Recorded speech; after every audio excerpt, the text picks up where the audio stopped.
প্রথম হচ্ছে যে আমি রাজনীতিতে আসার অন্যতম কারণ হচ্ছে যে আমি ১৯৯১ সালে যখন বাংলাদেশ জাতীয়তাবাদী দল বিএনপি আমাদের দেশনেত্রী বেগম খালেদা জিয়ার নেতৃত্বে রাষ্ট্র পরিচালনার দায়িত্ব গ্রহণ করল, তখন থেকেই বিএনপির প্রতি আমার একটি অন্যরকম ভালো লাগা ছিল, ভালোবাসা ছিল।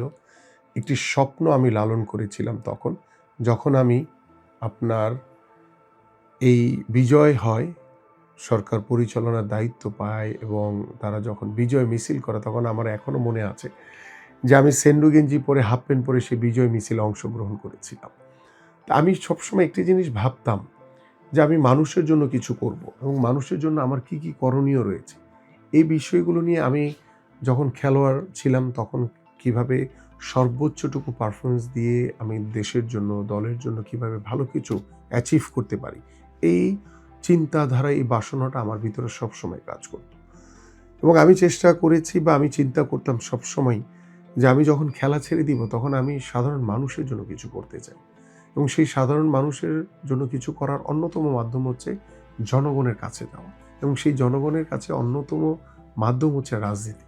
এবং সেই রাজনীতিতে আমি ২০১৪ সালের ৫ই মার্চ, যখন বাংলাদেশের রাজনীতিতে একটি ভয়াবহ অবস্থা, ঠিক তখন আমার সাথে বেশ কয়েকজন সতীর্থ খেলোয়াড় সহ আমরা এই আমাদের প্রিয় নেত্রী দেশনেত্রী বেগম খালেদা জিয়ার কাছে ফুলের তোড়া দিয়ে আমি আনুষ্ঠানিকভাবে আমাদের বিএনপির, তখন তিনি ভারপ্রাপ্ত চেয়ারম্যানের দায়িত্ব পালন করেছেন, তার নেতৃত্বে নির্দেশনায় আমি তখন যোগদান করেছিলাম।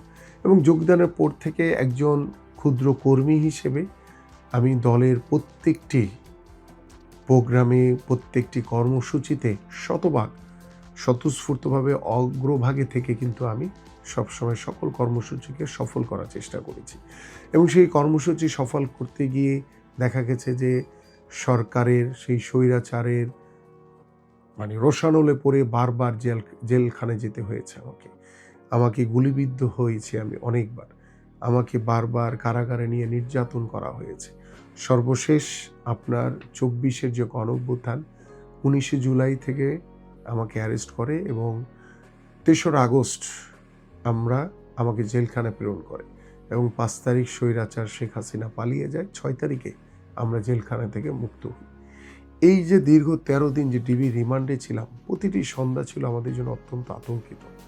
প্রত্যেকটি সন্ধ্যা ছিল আমাদের জন্য ভয়ঙ্কর একটি রূপ, কারণ প্রতিটি নেতাকর্মীকে ওই স্বৈরাচারের আজ্ঞাবহ পুলিশ বাহিনী তারা অমানবিক নির্যাতন করেছে, যেটি ভাষায় প্রকাশ করা যাবে না। আমি এই কথাগুলো বলার উদ্দেশ্য হচ্ছে যে আমি মাঠে থেকে উঠে আসা একজন ক্ষুদ্র কর্মী হিসেবে বর্তমানে আমি বাংলাদেশ জাতীয়তাবাদী দল বিএনপির উত্তরের আহ্বায়কের দায়িত্ব পালন করছি। আমি বাংলাদেশ জাতীয়তাবাদী দল বিএনপির স্পোর্টস সেক্রেটারির দায়িত্ব পালন করছি। পাশাপাশি আসন্ন ১২ই ফেব্রুয়ারি ত্রয়োদশ জাতীয় সংসদ নির্বাচনে আমি ঢাকা ১৬ আসনের ধানের শীষের প্রতীক নিয়ে নির্বাচন করছি। এবং আমার যে মেসেজটি থাকবে যে আমি স্বপ্ন দেখি আগামীর বাংলাদেশের রাজনীতিতে গুণগত পরিবর্তন আসবে। আমার সেই গুণগত পরিবর্তনের মাধ্যমে আমি বিশ্বাস করি যে আমরা বিগত সময় দেখেছি যে ভিন্ন মতের উপরে দমন নিপীড়ন হয়েছে, বাট আমরা চাই আগামীতে ভিন্ন মতের যারা রয়েছেন তাদেরকে ভালোবাসা, আন্তরিকতা দিয়ে তাদের আস্থা বিশ্বাস অর্জন করা। এবং এই ভিন্ন মতের যে মানুষগুলো রয়েছে তারা এই সমাজেরই কিন্তু একজন। এই সমাজের প্রত্যেকটি নাগরিককে আমি সমান অধিকারে প্রতিষ্ঠিত করতে চাই এবং প্রত্যেকেই যাতে সমান অধিকার নিয়ে তারা স্বাধীনভাবে সত্য কথা বলে তাদের বাক স্বাধীনতা প্রতিষ্ঠার মাধ্যমে আমরা যে গণতান্ত্রিক বাংলাদেশ গড়তে চাই, সেই বাংলাদেশ গড়ার লক্ষ্য নিয়ে আমরা চাই যে আমার আগামী যে সমাজ ব্যবস্থা সেখানে গুণগত পরিবর্তন আসবে, আমার পারিবারিক যে ব্যবস্থাপনা রয়েছে সেখানে গুণগত পরিবর্তন আসবে এবং সর্বোপরি আমরা রাষ্ট্রীয়ভাবে গুণগত পরিবর্তনের মাধ্যমে আমরা আমাদের আগামী রাজনীতিতে গুণগত পরিবর্তন নিশ্চিত করতে চাই। প্রথমত হচ্ছে যে আমি যেটি বিশ্বাস করি সেটা হচ্ছে যে আমি যখন খেলোয়াড় ছিলাম, খেলোয়াড় হিসেবে আমি প্রতিটি খেলাকে চেষ্টা করেছি এনজয় করার জন্য। প্রতিটি মুহূর্ত আমি চেষ্টা করেছি আমার দেশ, আমার দলকে কিভাবে সর্বোচ্চভাবে আমি সম্মানিত করতে পারি। এবং আমি যখন খেলাটাকে এনজয় করেছি, অটোমেটিক্যালি কিন্তু আমি ভালো খেলার চেষ্টা করেছি। এবং আপনি যখন একটি কাজ করবেন, তখন যদি আপনি কাজটিকে যদি এনজয় না করেন, তাহলে কিন্তু সেই কাজের সফলতা আপনি কখনোই পাবেন না। আপনার কাছে ভালো লাগবে না তখন কিন্তু।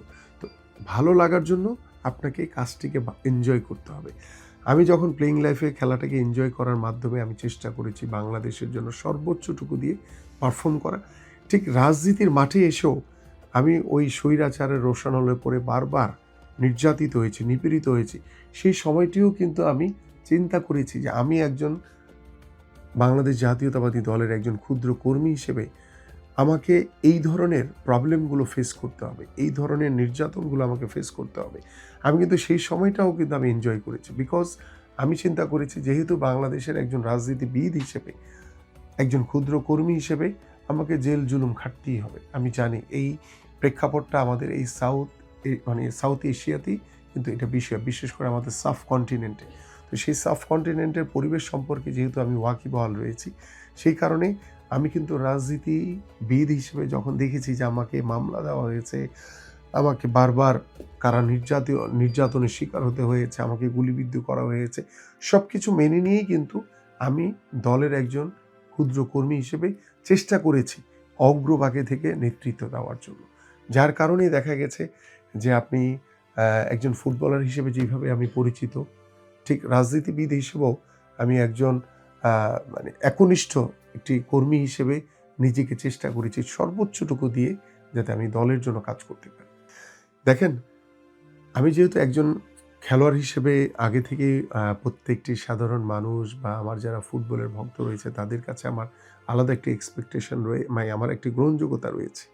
ঠিক তেমনিভাবে একজন রাজনীতিবিদ হিসেবেও আমি চেষ্টা করেছি আমার ন্যায়ের সাথে, সততার সাথে, নিষ্ঠার সাথে আমি যাতে ভালো কিছু করতে পারি। কারণ আমাদের বাংলাদেশের প্রেক্ষাপটে রাজনীতিবিদদের প্রতি মানুষের একটি অনাস্থা রয়েছে, একটি অবিশ্বাস রয়েছে যে রাজনীতিবিদদের কথার কাজের কোনো মিল থাকে না। আমি চাই যে এই গুণগত পরিবর্তনটুকু যাতে আমি আনতে পারি। আমি চাই যে আমি যে কমিটমেন্টটুকু করব সেটুকু যাতে আমার জনগণকে আমি পরিপূর্ণভাবে সেই কাজটিকে যাতে পূরণ করতে পারি। আমার কথার কাজের শতভাগ আমি মিল রেখে সেই কাজগুলো করতে চাই। তো আমার যে চিন্তাধারা এবং আল্লাহর রহমতে আমি আশা করি আমার এই এলাকায় যেহেতু আমি ছোটবেলা থেকে বড় হয়েছি, এই এলাকায় আমার চলাচল রয়েছে এবং প্রত্যেকটি অলিতে গলিতে আমার চলাচল রয়েছে। সো সেই ক্ষেত্রে সাধারণ মানুষের কাছে আমার যে একটি অন্যরকম ভালো লাগার জায়গা রয়েছে, যেটি আমি গণসংযোগে আমি দেখছি প্রতিদিনই। যে এখানে আমার নেতাকর্মীদের পাশাপাশি ওই এলাকার মুরব্বিয়ান, বাচ্চারা, নারীরা সকলেই স্বতঃস্ফূর্তভাবে আমার সাথে অ্যা প্রচারণায় তারা আ সংযোগ হচ্ছে। তো এটি অন্যরকম একটি ভালো লাগার জায়গা।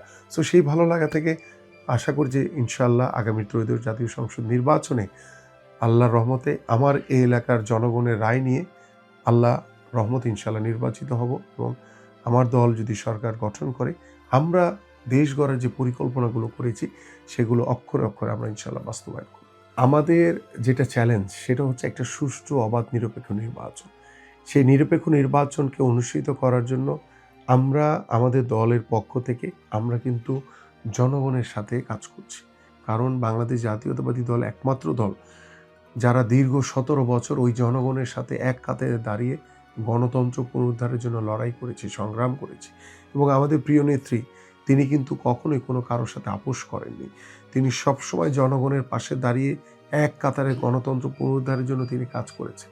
সেই জায়গা থেকে আমি বিশ্বাস করি যে আগামীর যে নির্বাচন, সেই নির্বাচন আমরা বাংলাদেশ জাতীয়তাবাদী দল জনগণকে সাথে নিয়ে আমরা একটি নিরপেক্ষ নির্বাচন করতে চাই। কিন্তু জামাত যে দলটি রয়েছে তারা কখনো তারা কখনো বাংলাদেশের কোনো সরকার পরিচালনা করার তাদের অভিজ্ঞতা নাই। যেহেতু বৃহৎ একটি দল যারা স্বৈরাচারের উপাধি নিয়ে তারা দেশ থেকে পালিয়ে গেছে, তাদের অনুপস্থিতিতে এই জামাত দলটি তারা চেষ্টা করছে যে কিভাবে মেকানিজম করে কিভাবে জাল ভোট বলেন, বিকাশে টাকা দিয়ে তাদের কিভাবে ভোট কেনা যায়, এই ধরনের বিভিন্ন ছলচাতুরি এবং ব্যালট পেপার ছাপিয়ে তারা নিজেরাই আলাদা করে ভোট বাক্সে ভরতে চায়। অনেক ধরনের ইঞ্জিনিয়ারিং করার চেষ্টা করছে আমাদের কাছে যতটুকু তথ্য উপাত্ত রয়েছে।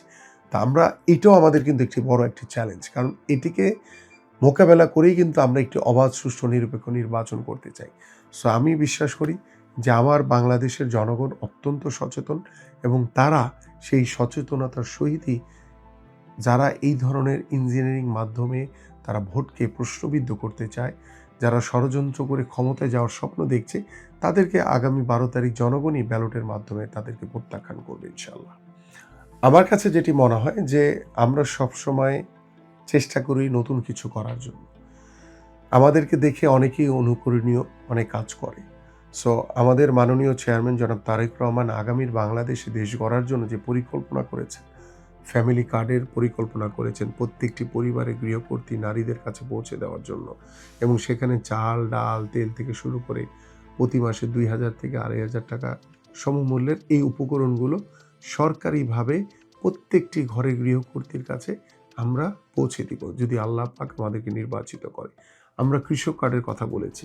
কৃষকদের ন্যায্য মজুরি নিশ্চিত করার জন্য কৃষক কার্ডের মাধ্যমে সরকারের পক্ষ থেকে সর্বাত্মকভাবে সকল সিন্ডিকেটকে ভেঙে দিয়ে আমরা সরাসরি এই কাজগুলো করতে চাই। আমাদের কৃষি ঋণ রয়েছে, আমাদের কৃষকদের সার, বীজ আমরা বিনামূল্যে তাদেরকে প্রদানের মাধ্যমে আমরা তাদেরকে স্বাবলম্বী করতে চাই। এবং আমাদের অনেক সময় দেখা যায় যে কৃষকরা দুর্যোগের সময় তাদের ফসল ক্ষতিগ্রস্ত হয় এবং সেই সময় দেখা যায় যে তারা সর্বশান্ত হয়ে যায়।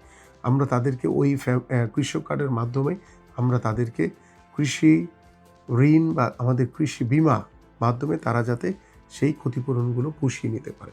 এভাবে আমরা কিন্তু কৃষক কার্ডের কাজ করছি। আমাদের শিক্ষা নিয়ে আমাদের আমূল পরিবর্তন আসছে আগামী শিক্ষা ব্যবস্থায়।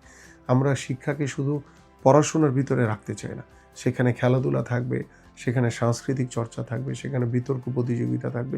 বিভিন্ন টার্কের মাধ্যমে আমরা শিক্ষা ব্যবস্থাকে আনন্দময় করে তুলতে চাই।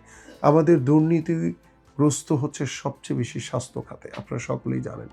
সেইখানে আমরা সেই রোগাক্রান্ত স্বাস্থ্য খাতকে আমরা সবল করার চেষ্টা করছি। আমরা ১ লক্ষ স্বাস্থ্যকর্মী নিয়োগের মাধ্যমে আমরা প্রত্যেকটি ঘরে ঘরে প্রাথমিক স্বাস্থ্যসেবা পৌঁছে দিতে চাই বিনামূল্যে। আমরা স্পোর্টস, আমরা আগামীর জাতীয় শিক্ষাক্রমে ৪র্থ শ্রেণী থেকে খেলাধুলাকে 5টি ইভেন্টে আমরা বাধ্যতামূলক করব। এই খেলাধুলার মাধ্যমে আমাদের সন্তানরা যেভাবে ডিভাইস থেকে দূরে থাকবে, আমাদের সন্তানরা সুস্থভাবে বেড়ে উঠবে, আমাদের সন্তানরা মাদক থেকে দূরে আসবে। এইভাবে আমরা জাতীয় শিক্ষাক্রমে ৪র্থ শ্রেণী থেকে যে কোনো 5টি ইভেন্টকে বাধ্যতামূলক করতে যাচ্ছি।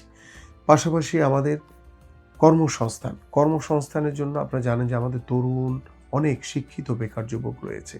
আমরা তাদেরকে কারিগরি প্রশিক্ষণ, ভোকেশনাল ট্রেনিং, আমাদের ফ্রিল্যান্সিংয়ের মাধ্যমে যে এখন অনেকেই অনলাইনে বসে তারা আর্থিকভাবে সচ্ছল হওয়ার চেষ্টা করছে, সেটাকে আরও সুবিধা দেওয়ার জন্য আমরা নির্ধারিত জায়গায় প্রত্যেকটি এলাকাতে আমরা ফ্রি ওয়াইফাই জোন করে দিব, যাতে নির্ধারিত প্রসিডিউর মেনটেন করে তারা যাতে সেই ফ্রি ওয়াইফাই ব্যবহার করে অনলাইনে যাতে তারা আর্থিকভাবে উপার্জন করতে পারে। এই ধরনের আমাদের আরও অনেক বেশি পরিকল্পনা রয়েছে কর্মসংস্থান নিয়ে। পরিবেশের কথা যদি বলি, আপনাদের সকলেরই মনে আছে যে আমাদের শহীদ রাষ্ট্রপতি জিয়াউর রহমান তিনি খাল খনন কর্মসূচি করেছিলেন এবং আমাদের মাননীয় চেয়ারম্যান তিনি পরিকল্পনা করেছেন আমরা যদি সরকার গঠন করতে পারি, আমরা 20,000 কিলোমিটার খাল খনন কর্মসূচির মাধ্যমে কৃষিতে নতুনভাবে বিপ্লব ঘটাতে চাই। আমরা 25 কোটি গাছ লাগাতে চাই পর্যায়ক্রমে। সেই 25 কোটি গাছ লাগানোর মাধ্যমে আমাদের পরিবেশে একটি আমূল পরিবর্তন আসবে। সর্বোপরি সর্বশেষ যে পরিকল্পনাটি, সেটি হচ্ছে ইমাম, মুয়াজ্জিন এবং অন্যান্য ধর্মের উপাসনালয়ের যারা প্রধান রয়েছেন তাদেরকে সরকারের পক্ষ থেকে প্রতি মাসে একটি সম্মানী ভাতা দেওয়া। এইভাবে তাদেরকে যারা শিক্ষিত রয়েছে তাদেরকে কর্মসংস্থানের ব্যবস্থা করে দেওয়া। এই হচ্ছে আমাদের দেশ গড়ার পরিকল্পনা এবং সেই পরিকল্পনা অনুযায়ী আমি আমার ঢাকা 16 আসনে আমি যদি মনে করি যে আমার এখানে নিম্ন এবং মধ্যম আয়ের অনেক বড় একটি জনগোষ্ঠী রয়েছে, আমার এখানে উর্দুভাষীদের একটি বৃহৎ জনগোষ্ঠী রয়েছে, আমাদের এখানে হিন্দু সম্প্রদায়, আপনাদের খ্রিস্টান সম্প্রদায় বৃহৎ জনগোষ্ঠী রয়েছে। এই মানুষগুলো দেখা যায় যে অনেকেই অস্থায়ীভাবে বসবাস করছে। আমার সবার আগে যেটি কাজ সেটি হচ্ছে আমরা স্থায়ীভাবে এই মানুষগুলোকে পুনর্বাসন করতে চাই এবং প্রত্যেকটি ঘরে ঘরে আমরা শিক্ষার আলো পৌঁছাতে চাই। প্রত্যেকটি ঘরে ঘরে আমরা বিনামূল্যে স্বাস্থ্যসেবা পৌঁছে দিতে চাই এবং সর্বোপরি আমার এই বৃহত্তর মিরপুরে কোনো সরকারি মেডিকেল কলেজ কিংবা সরকারি হাসপাতাল নাই। আমরা, আল্লাহ যদি আমাকে নির্বাচিত করে, আমি আমার এই এলাকায় একটি সরকারি মেডিকেল কলেজ এবং একটি সরকারি হাসপাতাল করতে চাই। পাশাপাশি আমার এই এলাকাতে মাদকের একটি ব্যাপক প্রবণতা রয়েছে, আমাদের কিশোর গ্যাংয়ের কিছু প্রবণতা রয়েছে, আমাদের কিছু চাঁদাবাজির কিছু প্রবণতা রয়েছে। আল্লাহ যদি আমাকে কবুল করে, আমি জিরো টলারেন্স নীতি গ্রহণ করে চাঁদাবাজ মুক্ত করতে চাই, কিশোর গ্যাং মুক্ত করতে চাই, সর্বোপরি মাদক মুক্ত সমাজ করতে চাই। এবং এইভাবে আমাদের এই এলাকার কিছু বেসিক মৌলিক সমস্যা রয়েছে, গ্যাসের সমস্যা রয়েছে, পানির সমস্যা রয়েছে, বিদ্যুতের সমস্যা রয়েছে, জলাবদ্ধতার সমস্যা রয়েছে, যেগুলো আমরা পর্যায়ক্রমে বসে পজিটিভ ওয়েতে, মানে আমাদের কাজগুলো হচ্ছে যে জনবান্ধব, মানুষের সাথে বসে কথা বলে আলোচনা করে তাদের এলাকার সমস্যাগুলো আমি তাদেরকে দিয়ে সমাধান করতে চাই। এইভাবে আমি একটি জনবান্ধব পরিবেশের মধ্য দিয়ে আগামী রাজনীতিতে আমি যেটি চাই যে রাজনীতিবিদদের প্রতি যে একটি অনাস্থা অবিশ্বাস রয়েছে, সেই অনাস্থা অবিশ্বাস দূর করে দিয়ে একটি আস্থায়, একটি ভরসার জায়গা আমি আমার সেই জনগণের সাথে তৈরি করতে চাই, যার মাধ্যমেই আমি আশা করি যে আমার ঢাকা 16 আসনে একটি আমূল গুণগত পরিবর্তন আল্লাহ যদি আমাকে কবুল করে, ডেফিনেটলি আমি আনতে পারবো ইনশাআল্লাহ। আগামীর ত্রয়োদশ জাতীয় সংসদ নির্বাচন 12ই ফেব্রুয়ারি অনুষ্ঠিত হতে যাচ্ছে। আমি আমার এই ঢাকা 16 আসনের সকল ভোটারদের কাছে আহ্বান করব যে আমি আপনাদেরই একজন, আমি আপনাদের সন্তান, আমি আপনাদের ভাই, আমি আপনাদের বন্ধু, আমি কোনো নেতা হিসেবে না, আমি আপনাদের একজন হয়ে আমি আপনাদের পাশে, আল্লাহ যতদিন আমাকে বাঁচিয়ে রাখবে ততদিন আমি আপনাদের সেবা করে যেতে চাই। এই কারণে আমি আপনাদেরকে আহ্বান করব যে আপনারা 12ই ফেব্রুয়ারি ধানের শীষে ভোট দিয়ে আমাকে জয়যুক্ত করবেন ইনশাআল্লাহ।